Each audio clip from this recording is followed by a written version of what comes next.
This is the bulldozer raising all the way down. So this is called reducing the hills. This place was very steep, but so far we've been doing a good job on it, running it all the way down. So as you can see those guys standing at the top, and this is the slope.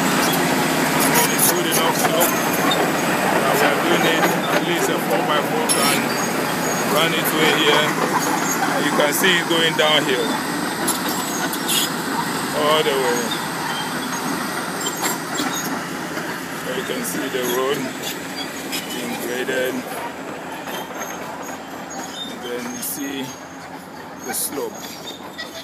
This is a good slope, and of course this is the work that is being done to make this place more travel and also to bring serious investors to the farm.